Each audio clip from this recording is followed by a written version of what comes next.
Hello and Merry Christmas. This is a very special episode of the Dualistic Unity podcast in that we are doing it intentionally for a Christian holiday. So don't go away. There's a reason. It's a special day, regardless of why it is a special day, not for the reasons that might be dictated by a religion, but because we collectively agree. It's a special day because people who are Christian or not celebrate Christmas. And so since we're here together, we figured why not celebrate the day? Regardless what we call it, we are here together. So we decided to do this movie review. Yes, Merry fucking Christmas. And it is a super fun time of year. And it's funny because it's definitely shifted over time for me. And even just the thought of, holidays in general, something to look forward to. Like I would look forward to Christmas for weeks, like all year. And then it was coming to just so much excitement and whatnot. And it's interesting, like how, I don't know, you start prioritizing your experience more and more. You stop distracting yourself from your experience by looking forward to things so much or being afraid of things, because all those really come down to are the assumption that I'm going to feel better at a future point or feel worse at a future point, feel, whatever in response to what's going on, and whatever side we fall on with that is either excitement for it, distraction from right now, or fear of it, distraction from right now. And so it's great to be here with you on Christmas, because there isn't really much else I'd want to be doing. Because what better thing to do on Christmas than to hang out and talk about a dope ass movie and the experience of being willing to be yourself and hanging out with people that you love. And this really is a dope movie. There's a lot to this movie that I didn't necessarily appreciate when I first watched it. And in all honesty, I had an aversion to watching this movie because of the title. My life sucked for so long. I was so bitter about everything that a title like It's a Wonderful Life made me want to vomit. And so I just never got anywhere close to this movie until after I realized I wasn't who I thought I was, until after I started looking at life in a different way. I had seen it when I was younger, but I never watched it, if you know what I'm saying. And so we are going to be discussing the 1946 classic Frank Capra's It's a Wonderful Life, starring Jimmy Stewart and Donna Reed. If you haven't seen this movie yet, I highly recommend that you go and watch it now. It's Christmas Day. It's a perfect day to do it. Go and check it out and then come back and listen to this episode so we can bask in it together, because it's a dope story, and it's a dope story for a number of reasons. Now that you've watched the movie, I just want to discuss, first of all, the incredible graphics at the beginning of this movie when you see the galaxies talking to one another. It's 1946. Let's admit, I wouldn't know how to do that if I were to just try and do that with a regular camera and some Bristol board and maybe some colored paper and some lights. A lot went into that, and I appreciated it. I also appreciated how the angels were kind of dicks to Clarence. In specifically that Clarence has the IQ of a rabbit, but the faith of a child. And I really enjoyed that because he plays his role without overthinking it. He's not trying to make it about him necessarily. He's just playing his role because he has faith in that role. And so I thought he made a perfect addition to this story. Of course, we don't meet him until quite later on in the story. But let's just get into George Bailey, shall we? George Bailey is such a very interesting character. And what I love about George Bailey is that he has such giant ambitions. He wants to do great things for everyone, for the world. He wants to be involved in giant undertakings because he sees that as having the greatest impact. And yet underneath all that, he really does empathize with people from moment to moment to moment. And that empathy is ultimately what guides his decisions.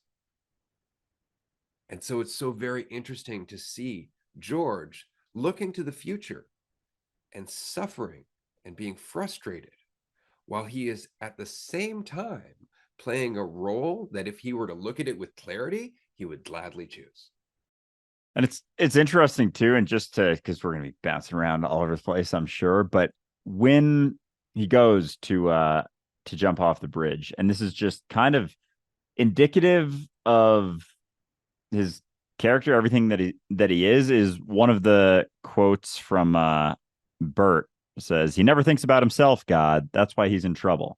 That part when everyone's talking about all these things. And isn't it interesting that most of the movie he's doing things not putting himself first. He's putting everyone in front of himself, but he still has this underlying sort of maintenance of like what he wished he was doing, what he thought he should be doing, what he thought his life should look like. And it's always kind of under there, but it isn't strong enough to impact his decisions. And so when Bert says he never thinks about himself, God, that's why he's in trouble, it's interesting because basically the whole time he wasn't.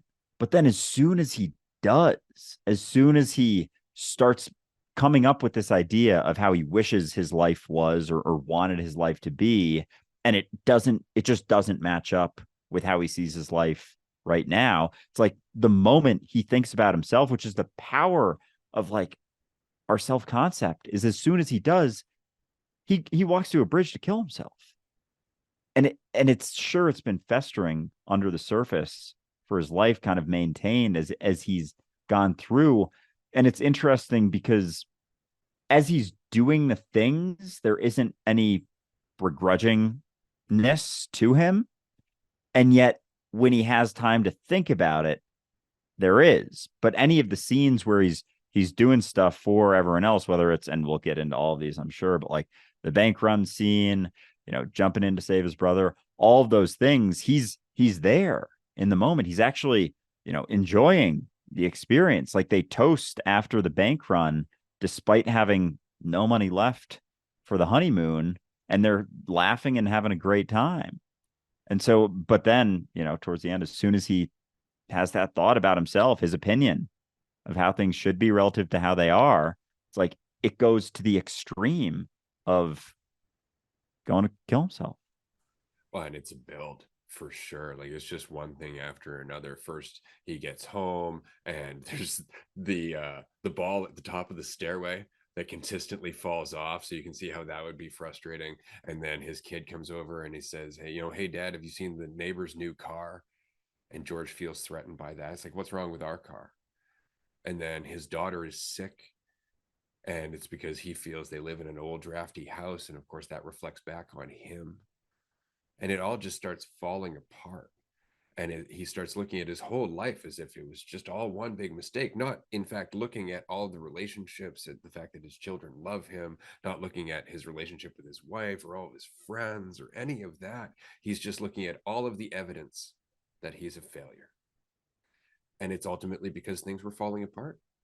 There was a massive change happening, and he couldn't figure out what else to do except blame himself, because he was so prone to taking things onto himself.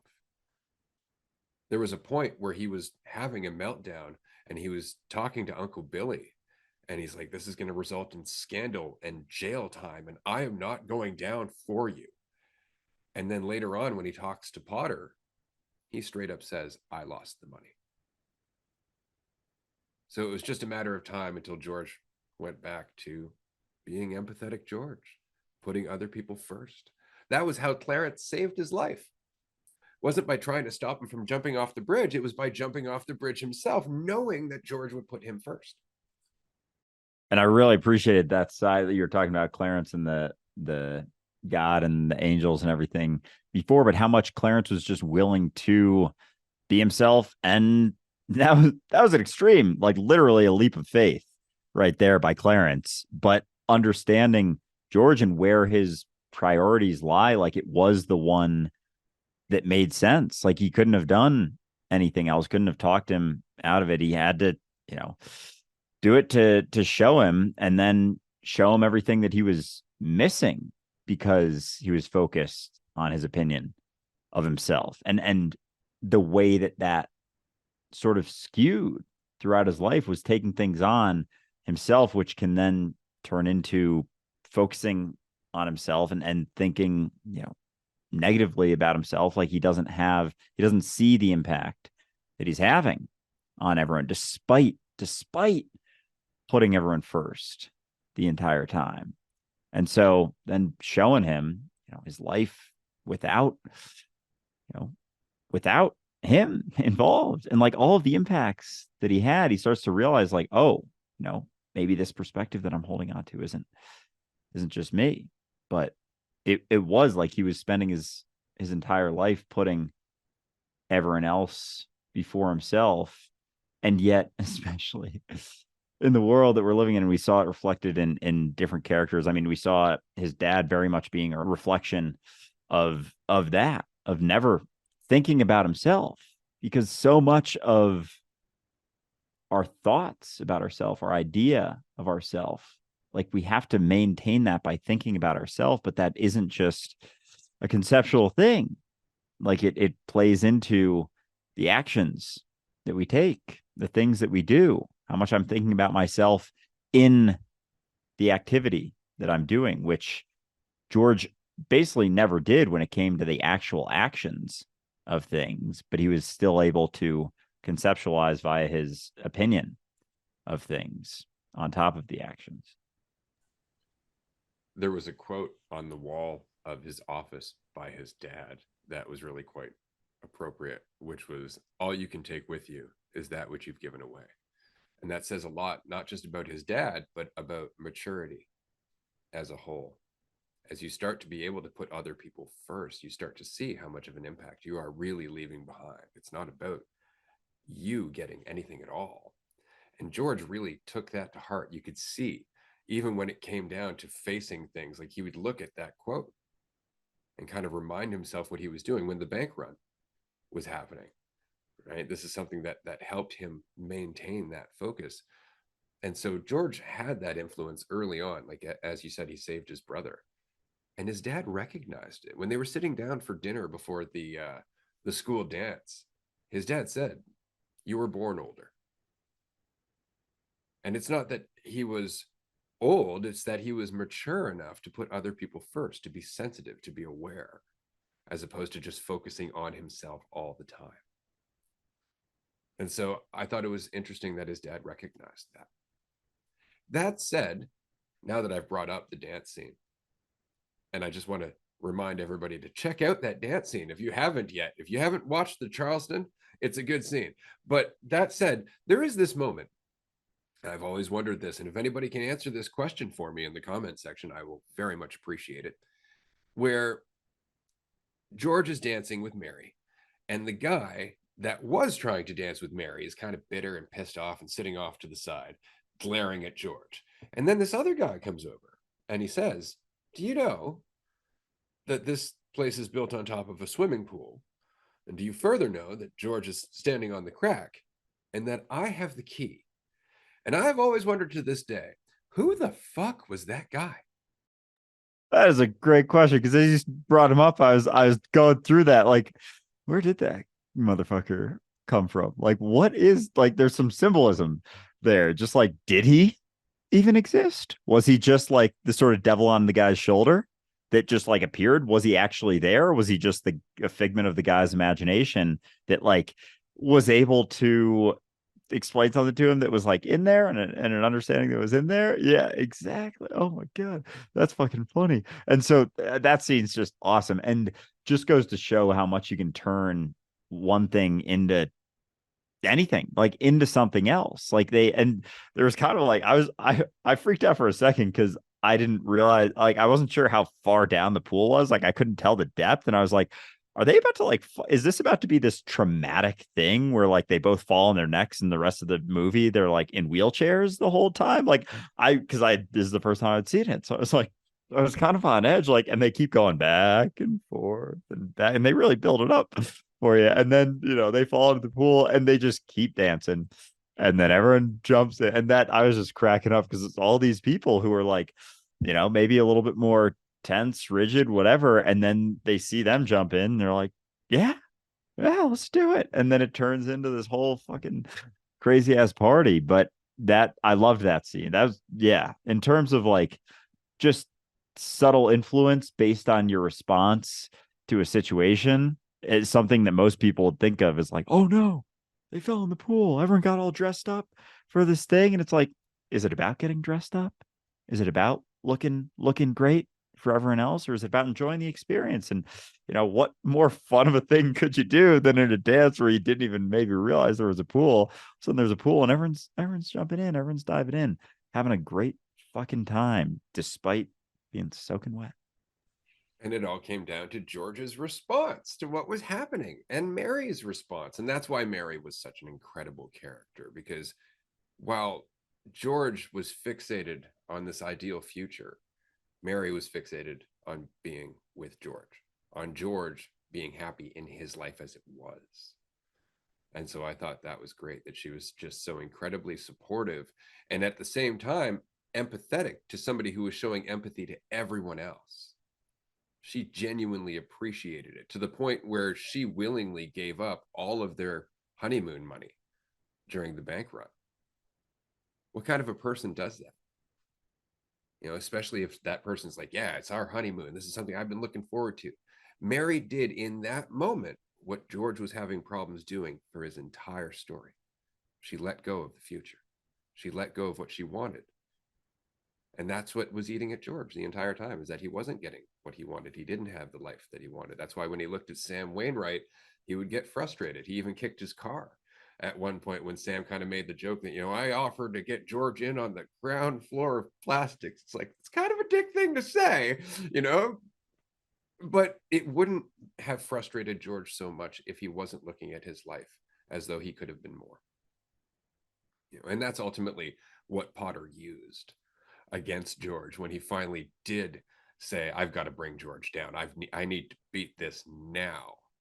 And so he brings George in and he offers him a job. And then he starts talking to him about how frustrating it must be to be such an intelligent young man, more intelligent than all the rest, and yet to be limited in what you can do for yourself and your family. And he does all this. And you could see, like, this is exactly George's fears.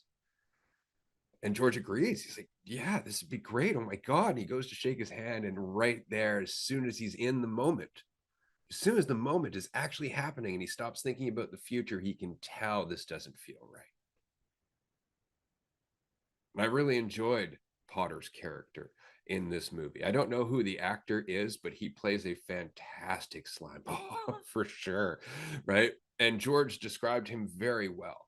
A scurvy little spider spinning webs with no sense of happiness, no sense of fulfillment. He has nothing to do except try to control everything. So everybody looks up to him or is afraid of him. So it's always about him. And that's why he was such a threat to Potter. That's why his dad was a threat to Potter, because his dad understood that it's in working together that we remove the need for people like Potter, that we remove the environment that people like Potter can flourish in. And that's why I enjoyed the point of the building and loan, because the point of the building and loan was exactly what we were all under the impression that a bank was supposed to be about, right?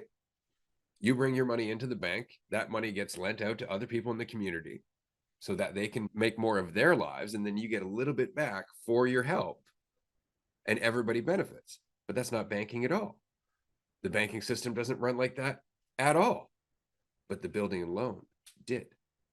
And it's because it believed that we are better off working together, that we can hold each other up, that we do not need somebody above us all looking down, telling us what to do.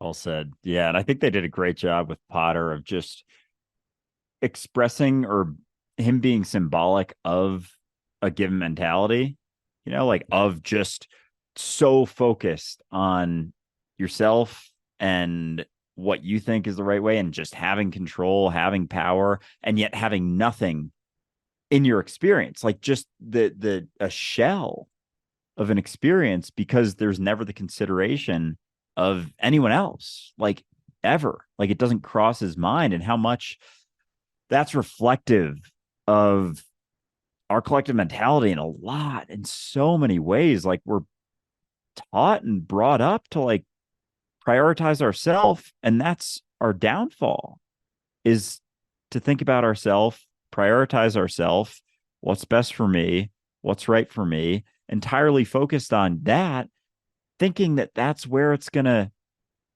get us to a point that we just think the right way about ourselves enough that we become happy. And you could see it in his character that he was just, I mean, he was just angry and grumpy all the time. It's like looking at his experience versus, George's experience, like he was smiling, laughing, having a good time most of the time. So what are we prioritizing? Are we prioritizing like how much control we seem to have, or are we prioritizing how free we feel, how relaxed we're able to feel? And the point, and one of the scenes, and this goes just like along with Mary and how awesome she was, but it was profound to me, the scene where when they first met when they were older, and leading up to that, how George was with, I think, Violet, and he's talking to her, and he's talking about all his like grand plans and how he wants to spend his life, and he's getting really like animated and into it, and like very much being himself, expressing himself, kind of like loose, dancing around. And her response is, boy, George, you sound crazy. What are you talking about? You can't do.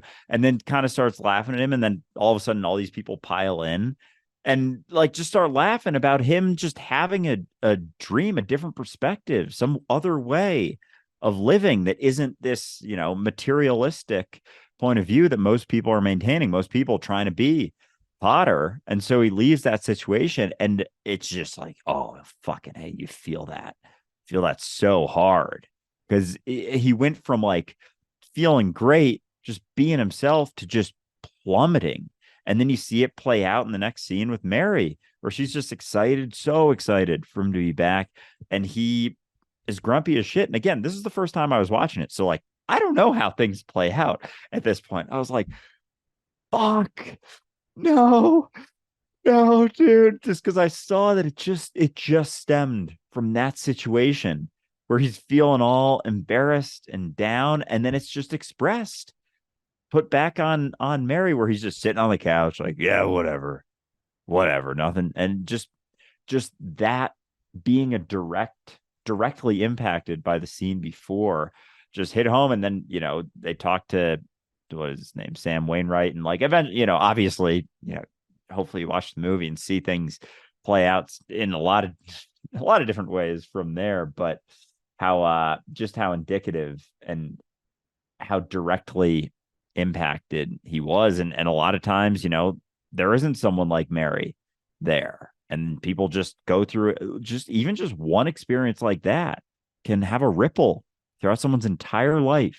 And it builds on that and builds on that and builds on that. And that grumpiness, that anger, that frustration that just stemmed from one situation, where you're feeling a little bit more relaxed, feeling pretty good, just sharing something that you want to share, just fucking plummets. And oftentimes that leads to a spiral.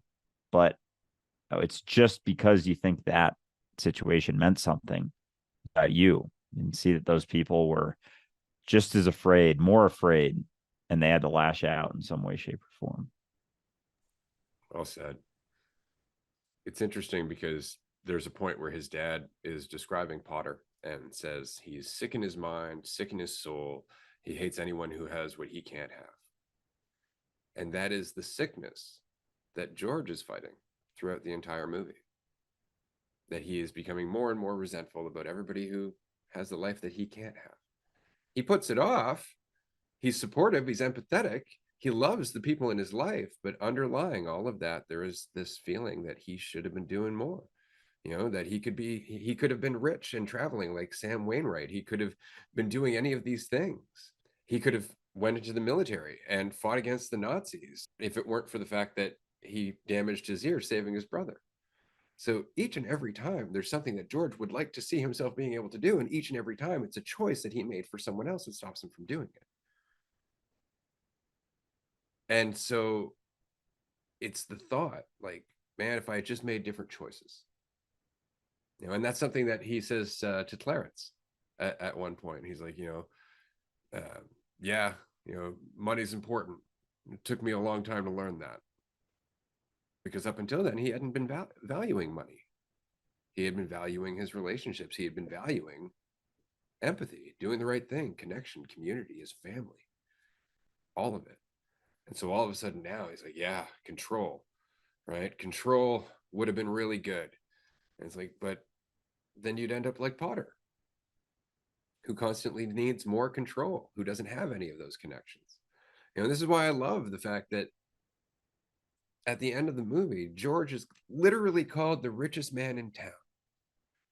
And it has nothing to do with how much money he has, and everything to do with how many people he's impacted in his life just by putting himself next, or himself just by not putting himself first. It's a great movie. It really is quite good. And it brings us back to the point of today's special, Christmas, or rather, each and every day. Because what is the difference on Christmas? We think about others. And in thinking about others, we feel better. Now, that's not to say that everybody does, because God knows there's a lot of people out there that are thinking, well, what am I going to get on Christmas Day? I didn't get the gift I wanted. Oh, what? This is cheap. Like, there's all kinds of people who would think like that. But for those who are in the spirit of the day, for the sake of embodying empathy and generosity, there's nothing better. It's a beautiful day. It's a fantastic day because we choose to make it so. So much so that during World War I, soldiers stopped fighting on Christmas Day and walked across the field to share in one another's campsites because they chose it so. And then the next day they went back to murdering one another because they were told to by the powers that be. But they didn't have to. Every day we can make that choice. Every day we can choose to not put ourselves first. And it's not for the sake of others. It's for the sake of faith. It's for the sake of playing our part. It's for the sake of enjoying our life and being where we are. And that's where connection is. And it's interesting how much, like, on Christmas or any situation, where there's possibly gifts involved. Like, I don't, maybe this isn't for everyone, but like, I know I feel way better giving a gift than getting one. Like, there's a feeling that goes with it. And part of me is almost like sometimes judgmental. It's like, what do should I feel that good about? Like, am I doing it to feel good about myself? And it's like, no, it's in response to, it's like, every time you do something for someone else, it's like a dropping of a weight to some degree.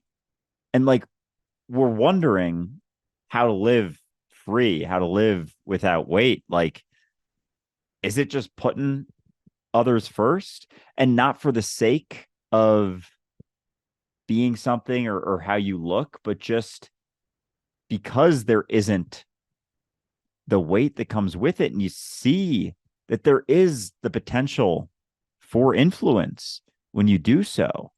Like, how much fucking influence could you have if you focused not on someone else necessarily specifically for your own gain, but just put others first? Like, the amount of impact and the lack of concern or fear because things don't mean anything about you. And so much of it comes down to your actions and the things that you do. It's not just not thinking about yourself so much conceptually. It's not thinking about yourself so much, period. And that's kind of uncomfortable in the world that we're living in right now. But as you do it more, you start to realize, oh shit, there is a lot less weight here. This does feel good. Like, there's an inherently good feeling to it. And I hesitate to use the word good, but like that empathy, like and this is like, oh God, this is like, it's funny for me to like just realize it. And I think there were parts of this movie that were uncomfortable. And I think for anyone who acts selfishly to some degree, and I know everyone is on a spectrum of that, but to see that and just be willing to realize like, oh, maybe that is what this is all about, is putting others first. Because then that plays out in so many different ways.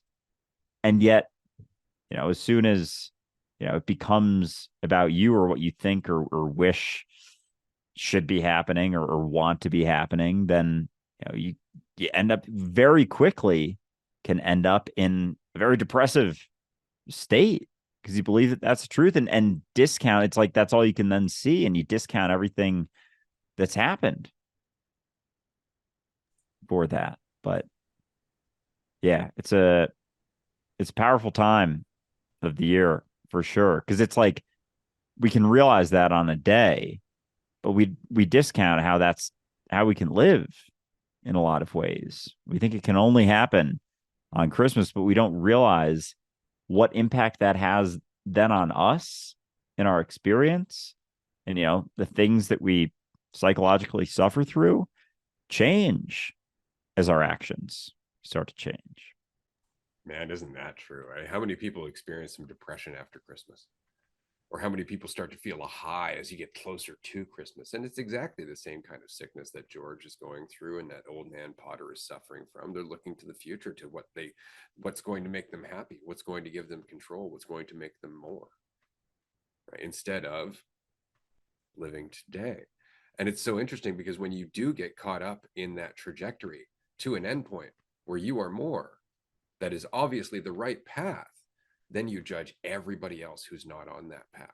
And Potter's a perfect example of that. What was he saying when they were talking about shutting down the building and loan after George's dad died? And he was saying like, oh, this building serves no purpose. It does nothing except give people houses when they should be out there saving and scrimping and doing all of that. And George was saying, scrimping and saving for what? Like, for what? Like, they can't afford to live in a house and live their life? Like, what is exactly that they're hoping for when we can all just use our money together? And Potter's response, those aren't my children. It's not with my money. I should give it to miserable failures. Like, you could see how much judgment, and it's because he put himself up on this fucking pinnacle. And that's how he wanted to be perceived. So much so that at the beginning of the movie, when Clarence sees Potter for the first time, he refers to him as a king. Oh man, I forgot that reference there. But and how much that focus too for Potter, like in that, like if you believe that you're living the right way, like you gotta judge, you gotta maintain these perspectives. Like if you're maintaining this perspective of yourself being correct, like everyone who isn't doing that, anyone who's expressing things differently or living a different way, or running a business that isn't the way you would run it because it has a different priority. It's not about maximizing profit, making the most money. Because then it's like you keep looking at that and you're like, all right, make the most money for what? So you can get more stuff for you and, become less and less involved in reality. Like you go so far that you're just kind of by yourself and not really by choice, because you just keep creating this idea of the right way, the correct way to be. And then you get further and further from reality, obviously, but like further and further from other people. And a lot of it could be out of fear. A lot of it is out of fear for being seen for who or what you are. And so much of that, like running for control, what Potter expresses is like, a way to suppress the self-hatred in a lot of ways. Like you almost don't really think of it like that at first, but that it's like a big old wall that keeps getting built. The more I have, the further I am from myself. Like the further I am from others, the more disconnected I am from everything else, the higher I feel. It's like we prioritize like being on the highest fucking, I don't know, pole, looking down on everyone else, being the best thing, and yet being so far from everyone, being so far from what's actually going on. You don't even see what's going on the ground because you're maintaining this perspective that it's like, I feel good about myself. Like, and like, what do you have to show for it? You're all the way fucking up there. You're not even doing anything besides sitting on a fucking pole, 1,000 feet up in the air. But I'm high up in the air, so therefore I'm better. I must be happy if I'm this high up. Yeah, because you're not this high up, and it's that whole comparison game. And it's so very interesting to watch because over and over and over again, George just keeps making choices that quite obviously are going to have an impact over time with the people that he's interacting with. Old man Gower, the pharmacist, right? That's a perfect example. Of course, Harry saving that boat full of soldiers, that whole boat full of soldiers. They would have died otherwise, which may have cost the war. I mean, they could have taken that way farther in terms of that, but not just that. But there was also a moment where, of course, George is at Mary's house when he's all frustrated, and I loved the scene, by the way, where he leaves talking to Violet and he goes to see Mary, and everything's so fucking annoying that even the gate won't fucking open. Like he's just struggling with it so much. Anyway, in that scene, they're on the phone with Sam, and Sam is saying, like, yeah, we're gonna buy a factory out in Rochester. And George is like, why Rochester? There's a factory here that you could get for dirt cheap, and it's going to create a lot of jobs.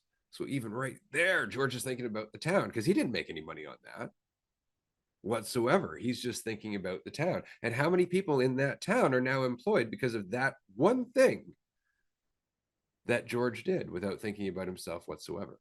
And so all of these little impacts throughout George's life were huge impacts when played out over time. And that's true for all of us. It's true for all of us. And this is why it's so important not to make Christmas important, but to make the mentality that we embody on Christmas important. Because then it's not about the day and it's about us. And that changes the ripple that we make all year round. And what's great about it is you don't spend all year wishing for Christmas to come because you are carrying it with you. Well said. It's funny we call it the season of giving, as if it can only be siloed to a season, right? Who's to say that it can't be all year round? And who's to say that wouldn't have a drastic impact on your life, on my life, to not think of it as a day or a season or a month, but think of it as a life that you can live and to try it out. Like we know how it feels giving someone a gift, doing something for someone else, setting ourselves aside. Like we all have experiences where we do that and we discount how that feels for us too. Like most of the time when we're thinking about situations that we have enjoyed or appreciated the most, it's not from prioritizing ourselves. It's from setting ourselves aside, turning that season of giving into a lifetime of it, because it's in potential for anyone. No one can tell you how to do it or force you to do it by any means, but the opportunity is there, even just to test the waters. Enough ripples change the entire pond. And one of my favorite parts, and the parts that made the waterworks start kicking in, was at the end there when he doesn't have the money to cover the stuff because he had essentially given so much of it away, and then the people start shuffling in to the bank, and one person after another is giving money to support him. And that was it hit me when I think one person gave in and I started to feel, the tingles. It's like, oh boy. Oh, this is fucking incredible. And then someone else comes in and then it's just waterworks, and then they kind of settled and someone else walked in. Oh my God. Because it's so fucking powerful. And that's the thing, is like that faith, and not even realizing, like, you don't know how that stuff comes back around, but you're always interacting with yourself. And so of course it comes around. It's not karma in the sense that you put it in and something comes out. It's karma in the sense that you're always interacting with yourself. And to see that, and then the bank examiner to be this close to, like, fucking George over, and then he's just like, as a shift, and he's like, wait a second, this part is pretty dope. And then he just starts dancing and just joins in and tosses his fucking papers, or gives up on whatever thing he came to do to make George pay for not having money to cover it, because he's got the money. And then you see that shift. But the ripple that can have in a town, in a world makes you wonder what sort of ripples selflessness and altruism can really have. This has been a fantastic Christmas episode. I've really enjoyed this conversation. I'm really grateful that we were here to spend some time with you today on what we laughingly call Christmas, or even December 25th. We're just happy to be here with you. We're happy that you are out there doing what you're doing, because you have as much impact as any of us. So have a fantastic Christmas and happy holidays. Merry Christmas and happy holidays, motherfucker.